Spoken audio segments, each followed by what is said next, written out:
The only way to sum up this week's episode of My Dress Up Darling is maximum spice.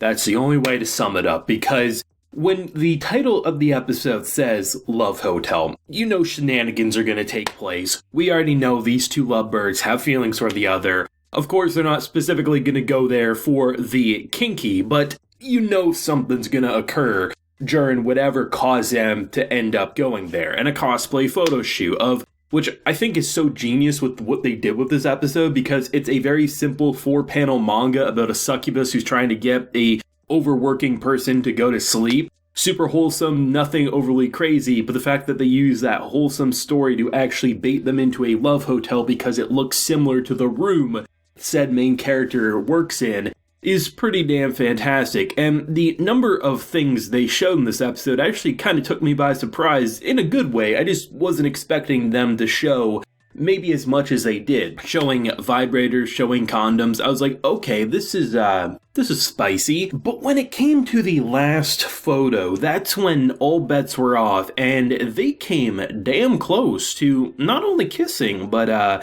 going all the way, it felt like, because had their time not been cut short there, of course, phone call, do you want to extend your time? No, we do not. They might have done some things there, and that would have been an interesting elevator ride, to say the least. But the idea of both of them, usually one of them understands it's embarrassing and the other is just so in the moment, but both of them were just so in the mood that the only thing that they considered while trying to get a perfect perspective shot was, if I sit on top of you, will I crush you? Because, of course, inexperience, all these other things. And then they get the picture, they still don't clue in, and then it happens. I don't think I can recall a single romantic comedy anime that had an erection, and then the vibrating bed to the, oh my god, some of the craziest ass directing I think I've seen in anime, period. Not just this season or year, period. Crazy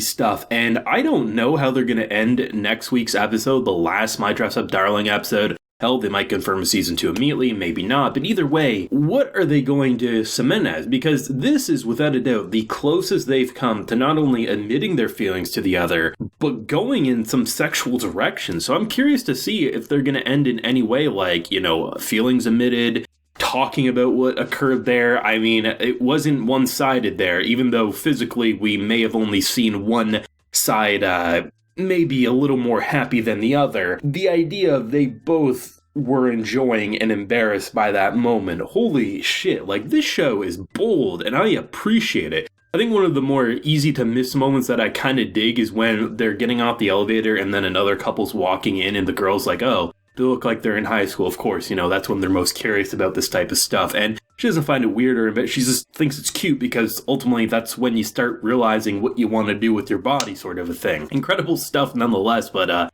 holy shit, there was multiple moments where I was like, I can't believe this, and I was gasping out loud in the best possible way.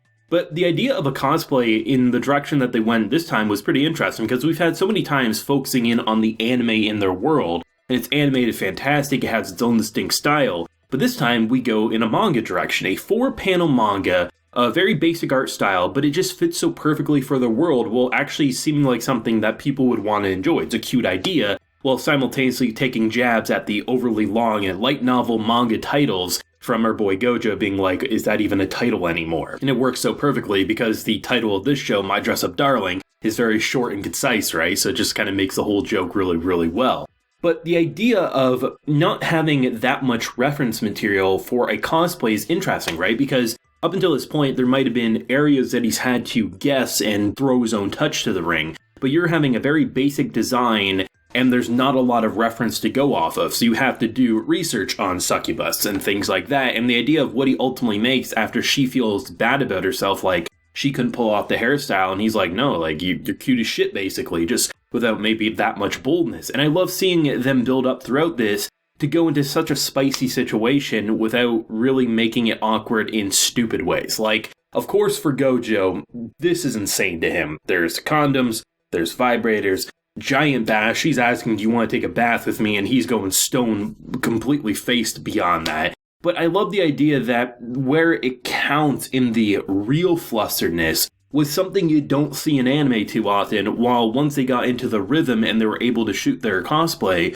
they were completely as they normally would. If you needed any more reason to believe that these two are perfect for each other, this episode went the extra mile to showcase that. And it's just great to see how much time they've actually put and emphasized on them spending alone time together. I really thought when it was early into like their friendship, when you saw Marine's friends and how they weren't really shitty people and things like that, I thought it'd be a lot more like group date sort of a thing, like he'd be hanging around with her friends and then over the course of it eventually like they would start hanging out alone. I love how quickly they started just going one-on-one, and when they are in a group setting, it's not too weird or anything like that. But the fact that the main focus from almost day one of this show has been letting them spend alone time together, and that's why that sexual moment, despite being embarrassing and flustered and holy shit, it's also a pretty big stepping stone into them fully admitting, after all that time they've been spending together, there's more than just friendship on their mind, and it's pretty damn fantastic, from directing to voice acting to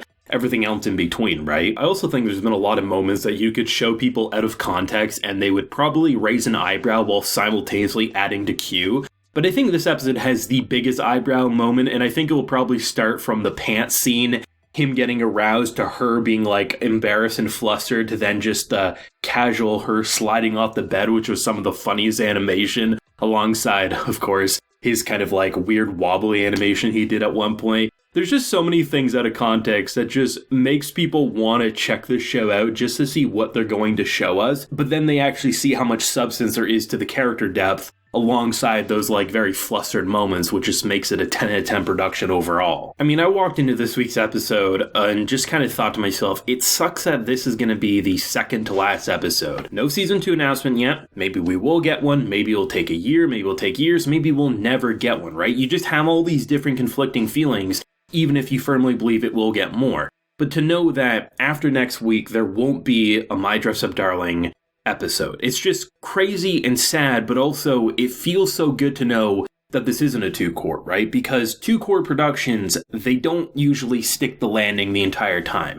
Production starts to get sloppy, and a 12-episode production with this high of quality animation and everything like that, I'd much rather wait for quality for another 12 episodes than have a 2-core and see it kind of dip into a more average production, because this is masterclass, both storytelling, presentation, the audio design, the voice casting direction. It's just so great to see how much time and effort went into this production, how many naysayers there was going into it thinking, oh, Cloverworks will shit the bed towards the end, or, you know, the people on Twitter getting their panties in a bunch because they're not in a love hotel with someone that they think's hot, right? It's just nice to see how confident this anime's been from day one, and I hope whenever we do get that season 2, we have a similar staff, at the very least director and things like that, because this is a vision you don't get to see too often, and I'm really excited to see how they're going to finish it all next week. But of course, as always, thoughts and feelings. What did you think? Beyond just the obvious holy hell moment, what was your favorite moment in this episode? Leave a like if you enjoyed, subscribe if you're new around here. Till next time, everyone, please take care and have a good one.